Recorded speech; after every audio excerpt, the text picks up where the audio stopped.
Hey everybody, and welcome to my channel. If you're new here, so glad to have you, and if you're a returning fan, you will not be disappointed with today's episode. My name is Christi Kirby-Baron, and I'm a certified dog behavior consultant, certified dog trainer, and fear-free professional. This episode is available on both YouTube as a video as well as an audio-only version. So if you've only been listening to the audio versions, I would highly recommend taking a look at the videos too. I put those links in the description and instructions for submitting material to me to review for you. You can just drop me a link in my email or upload a video to my Google Drive. So for today's episode, we'll be reviewing a video promoting a method for teaching dogs to come when called.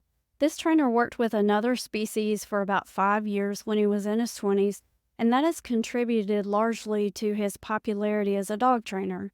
Now, ethically, it's important to note that working with one species of animal doesn't make you qualified to train another species. So, for instance, I'm an expert in my field working with dogs, but that doesn't qualify me as an expert working with cats or birds. And if I work with an animal that was trained by someone else, that doesn't necessarily mean I know how to train that animal to do the same things. So it's very important in ethics to remain completely transparent about where your expertise is and to not represent that you are an expert in a certain area if you actually are not.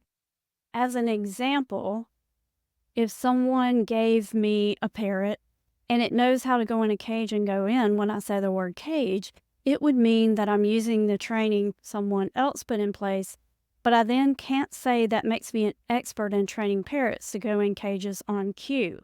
My expertise is with dogs, and I would only be using that training that someone else did. Another thing to note is there's no method that works perfectly 100% of the time with every dog. If there was, trainers would only recommend that one way to teach because doing anything else would be silly. Why do something different if something else works perfectly 100% of the time, right? Now, if you're wondering why I keep saying perfectly and 100% of the time, the title of this trainer's video is Learn How to Get Your Dog to Come Perfectly, and there's text on his video thumbnail saying get a 100% recall, and in parentheses it says come. As with other videos we've looked at, I'm going to let this play all the way through, and then we're going to look at the details to get the bigger picture the second time through. By the time my dog was 1 year old, he came to me 100% of the time, no matter the situation, no matter the distractions. Do you think I got that because I always had treats on me? The world will always be, at some point, more distracting and more reinforcing than the treats you have on you. Do you think I got that by having a long leash and doing multiple sessions at the house and then at parks and then eventually with more distracting environments? No. I have a business to run. I have a family. I didn't have the time to go train my dog on a leash at all these different areas, just like you don't have the time to do that. The way I got a 100% recall was by letting him know that resistance is futile. And by you letting your dog know resistance is futile, that's how you're going to get this as well. At 9 months old, you can start this method. Not before. Their brain doesn't understand it before. But by 9, definitely by a year, you can start this method. And here's the method. Pretty obvious what it is, okay? You call the dog. You've used treats, right? I like treats. Give treats for recall. But it's not going to get 100% recall. Call the dog. Dog doesn't come at your house, at your backyard. Ask him again. Come on, bud. Do whatever you want. Call them. They go, nah. They hear you. They say no. You head out after them.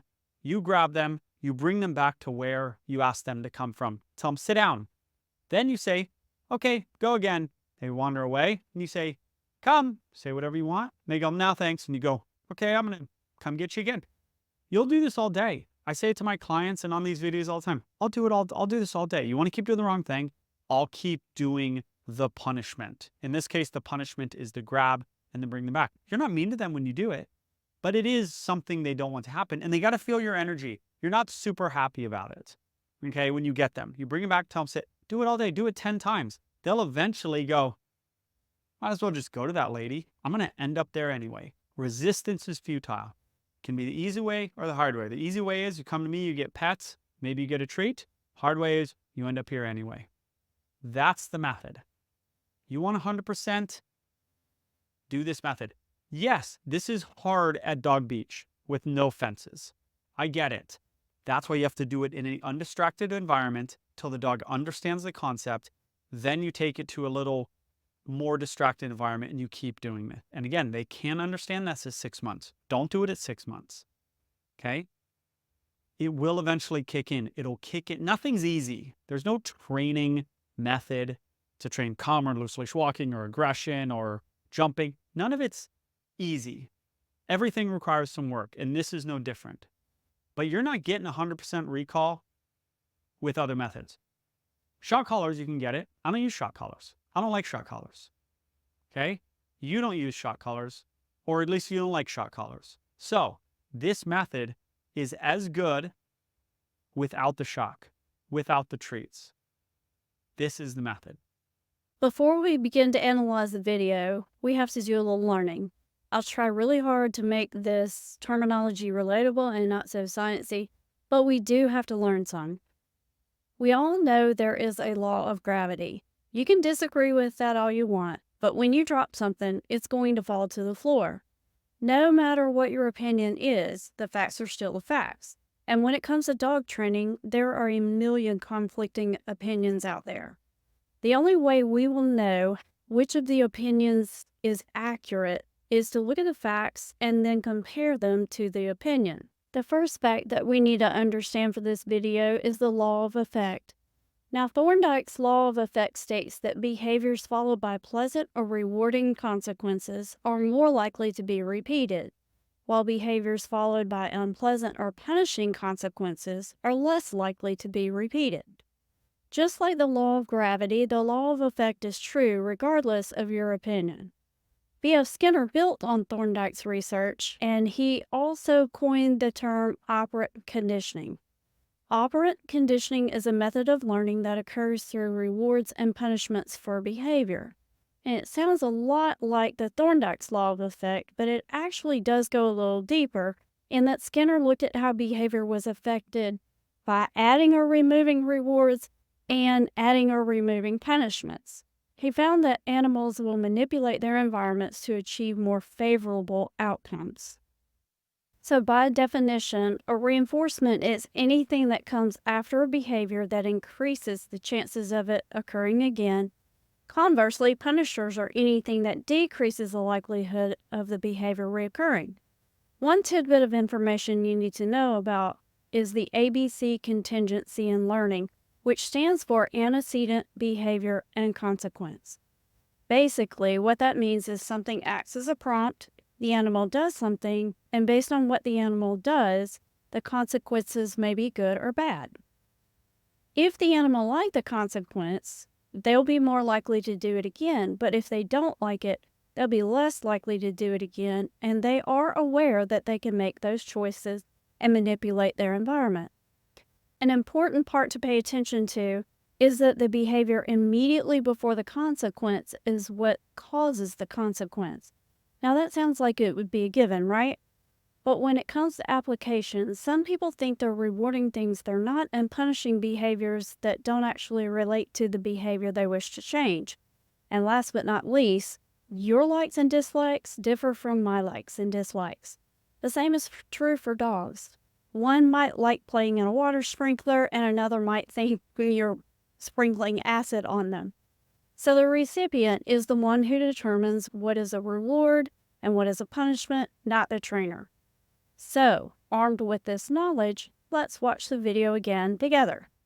By the time my dog was 1 year old, he came to me 100% of the time, no matter the situation, no matter the distractions. Do you think I got that because I always had treats on me? The world will always be, at some point, more distracting and more reinforcing than the treats you have on you. Do you think I got that by having a long leash and doing multiple sessions at the house and then at parks and then eventually with more distracting environments? No. I have a business to run. I have a family. I didn't have the time to go train my dog on a leash at all these different areas, just like you don't have the time to do that. So what he's saying there is he doesn't want to have treats. He doesn't want to use a long leash, which actually is there not to teach the dog, but mainly preventing them from doing things like running away or getting into danger. He doesn't want to do multiple sessions at home. He doesn't feel like there's a need to increase the distractions slowly by starting at home with multiple sessions. And then he says he doesn't have time to take them all those different places to train and then gradually work up on distractions. So for all of us out there, when I hear that, would I like to be able to train that way? Absolutely. And the average person who is listening to him may think, oh, yeah, I want what this guy is selling because I do not have time to do all those things. I do not want to deal with food.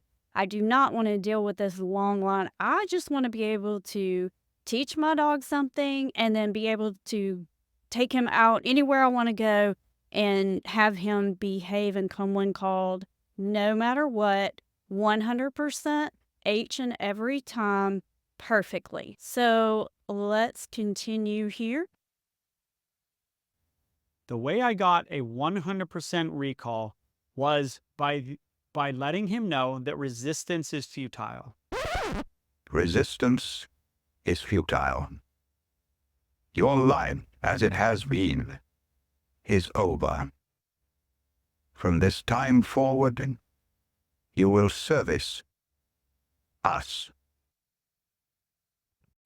I just couldn't resist that, guys. That is exactly what it reminded me of the first time I heard it. And by you letting your dog know resistance is futile, that's how you're going to get this as well.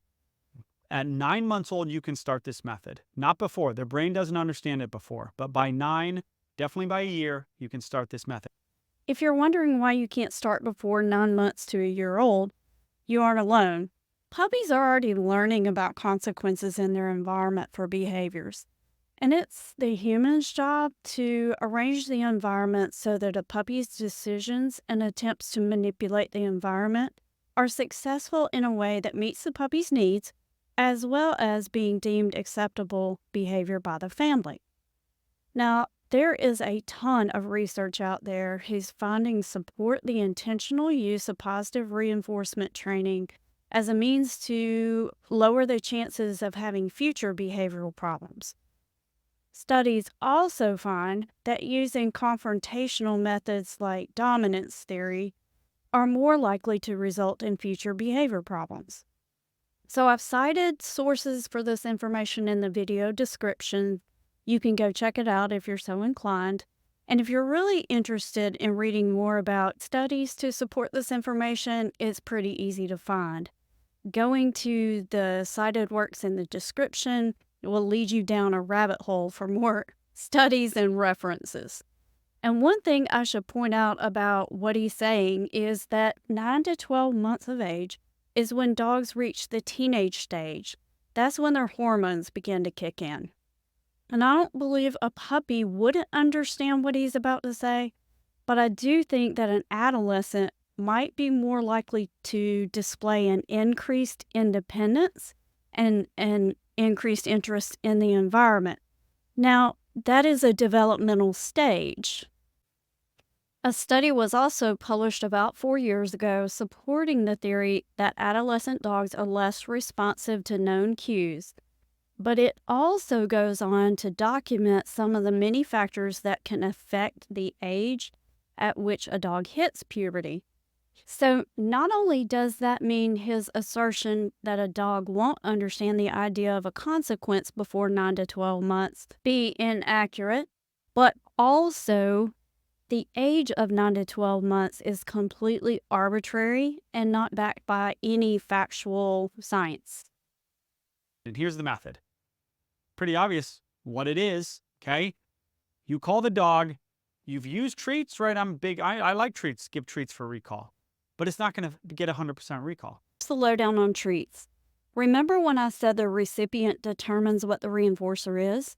Well, if your dog's likes treats but likes toys the most, treats won't be a big enough motivator to teach a reliable recall. Not all treats are the same either.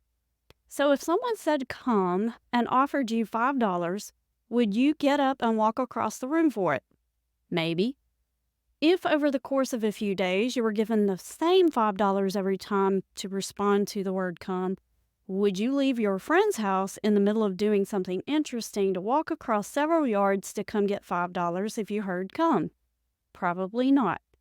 And if you have no desire for money at all, it isn't likely you will do either one, right? So it sounds like I'm agreeing with him. You may not be willing to leave something interesting to come a long ways for what you have been given up to now. But what if that's not how it played out? What if one time you heard come and someone gave you $5, but the next time they handed you $20? Would the word come be more interesting to you then? What about if they gave you 20 last time, but 75 this time? And the time after that, they only gave you 10, but the next time was 20. Over the course of a few more days, the payouts are somewhere between 5 and 65, but you can't guess what they will be. You have to come and find out. You will still remember that $75 payout.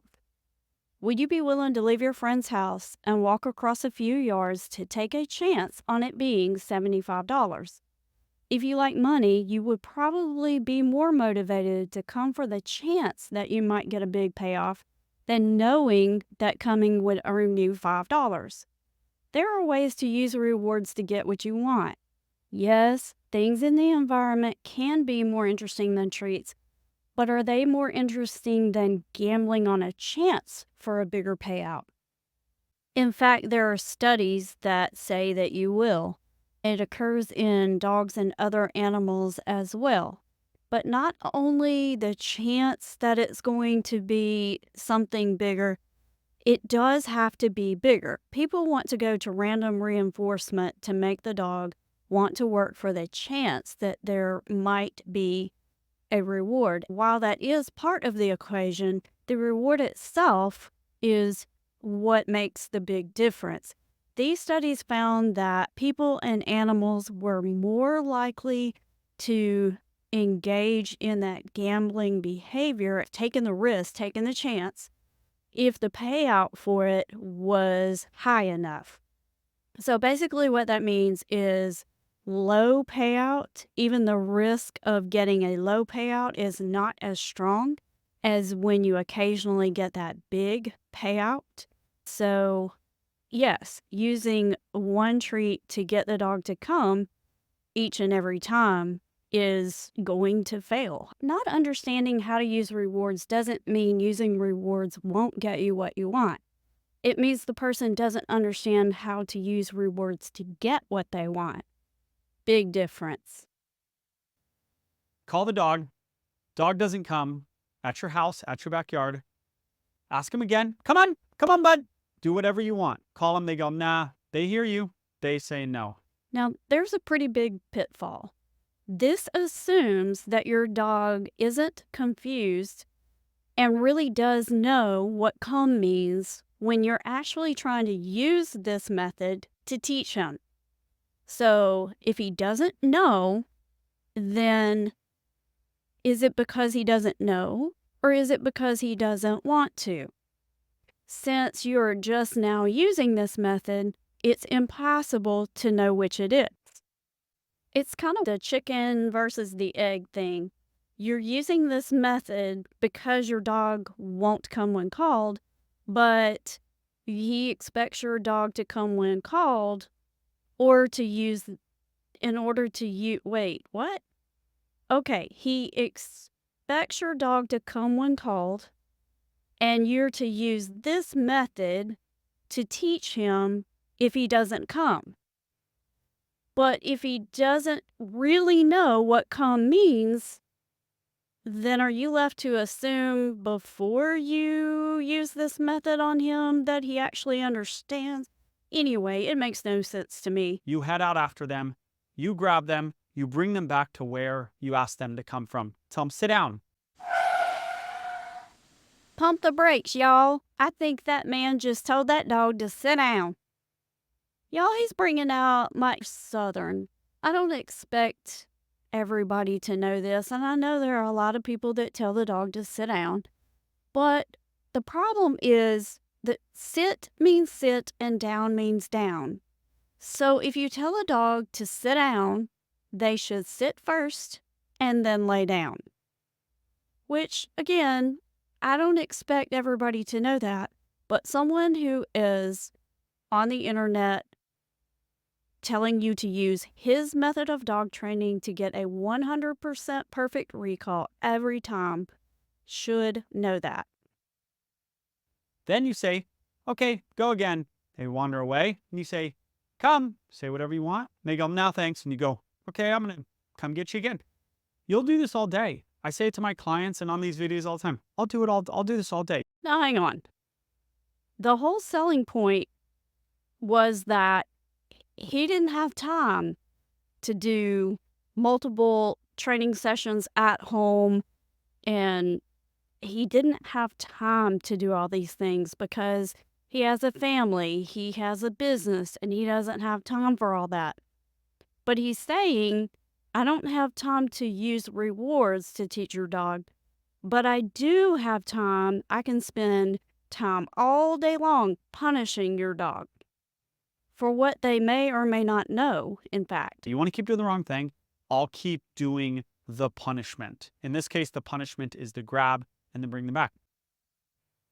So do you remember in the beginning when I said there was the ABC contingency, antecedent behavior consequence? And I said that basically there was a prompt, the animal would do the behavior, and by virtue of that, there would be a consequence.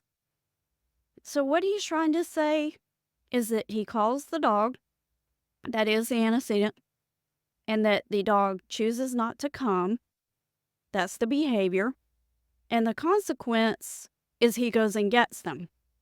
Now, the problem with that is that there's something else missing from that scenario.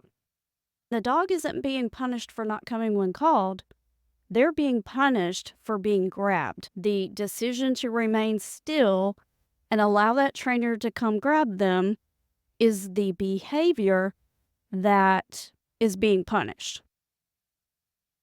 You're not mean to them when you do it, but it is something they don't want to happen, and they got to feel your energy. You're not super happy about it, okay, when you get them. You bring them back, tell them, sit, do it all day, do it 10 times. They'll eventually go, might as well just go to that lady. I'm going to end up there anyway. Resistance is futile. It can be the easy way or the hard way. The easy way is you come to me, you get pets, maybe you get a treat. Hard way is you end up here anyway. So what he is telling you to do is to spend a lot of time going to get your dog, punishing them for being grabbed when they don't come when called, whether or not they understand to come when called under those circumstances or not. And he's not going to be a nice person in doing it. And so a dog who comes when called for a few pats, if a few pats is not more interesting than what's going on, he's not going to find that a big enough motivator to come each and every time. That's the method. You want 100%? Do this method. Yes, this is hard at Dog Beach with no fences. I get it. That's why you have to do it in an undistracted environment till the dog understands the concept. Then you take it to a little more distracted environment and you keep doing it. Let me take a minute to insert his comments at the very beginning of this in order to sell you on the idea that he has a better way. Do you think I got that because I always had treats on me? The world will always be at some point more distracting and more reinforcing than the treats you have on you. Do you think I got that by having a long leash and doing multiple sessions at the house and then at parks and then eventually with more distracting environments? No. I have a business to run. I have a family. I didn't have the time to go train my dog on a leash at all these different areas, just like you don't have the time to do that. It sounds like you're going to spend a whole lot of time at your house and then away at all these different locations. spending time gradually increasing the distractions, but doing it in a way that's not reinforcing to your dog and punishes them for being grabbed. And again, they can't understand this at 6 months. Don't do it at 6 months. Okay? It will eventually kick in. It'll kick in. Nothing's easy. There's no training method to train calm or loose leash walking or aggression or jumping. None of it's easy. Everything requires some work, and this is no different. But you're not getting 100% recall with other methods. Shock collars, you can get it. I don't use shock collars. I don't like shock collars. Okay? You don't use shock collars, or at least you don't like shock collars. So here's the problem with the shock collar debate.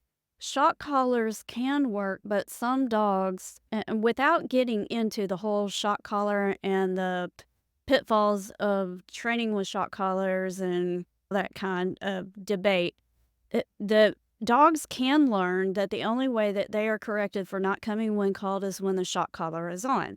So he doesn't want you to be tied down to having reinforcements every now and then for when the dog comes, but he doesn't see the problem that a dog who is trained to come when called, being punished with an electronic collar, may learn that they don't get punished if the collar is not on. It's kind of like driving and speeding tickets. If you see the police officer, you will slow down. However, if you don't see the police officer, you will go right back to speeding again. I've been behind people on the interstate and they all slam on the brakes because they see a patrol car in the middle of the median, but then as soon as they're a few miles down the road, everybody goes back to really high rates of speed. That's not the entire discussion around shock collars and the use of them. But we're not going to get into that in this episode. Our focus on this episode was taking an opinion and comparing it back to the fact to learn whether or not that opinion matches up with what the real outcome has been proven to be. So, this method is as good without the shock, without the treats. This is the method. All right? So, give it a shot. Let me know what you think. So here's one thing that I definitely found interesting. His work way back with the other species absolutely could not be trained this way. It wouldn't work. You're not going to go grab a rather large species of animal who has been known to have a little bit of a temper and drag them to where you want them to go. For some reason, he thinks it's okay to apply this to dogs. So I don't know if he ever tried to train the species he worked with before, or if he only was taught how to work with the animals that were already trained. That is not something that I have any proof of one way or the other. And so I don't want to make allegations that he never taught a different species of animal anything. But I can tell you the species he worked with could not be trained in this manner. The other concern that I have is what happens if you do absolutely everything he says and it doesn't work? Whose fault is that? Well, it's not his because his method is perfect and it will work to make your dog come 100% of the time. So if your dog doesn't come 100% of the time and it's not the method, who does that leave? You. So if his method is perfect, then you must be the one who has goofed something up. Next question is, if it's you, what do you do to fix it? Well, situations like this, people are often told they need to just keep trying it, keep doing it. Eventually it'll work. I think that's why he said eventually it will kick in. We've compared it to science. It doesn't add up, and it leaves you being the failure when it doesn't work. That's something that I kind of have a problem with. So this wraps up this episode on dissecting the perfect method to get 100% recall. This guy also has another instructional video on this method, and I may review it. I'll have to decide. Meanwhile, if you're only listening to this on the podcast, go over to YouTube and check that out. And if you're only on YouTube, go over and check the podcast out. The info on the two, they're not the same. So you'll have a chance to get more content. You'll have a chance to learn more. Give those dogs some love, keep learning, and happy training.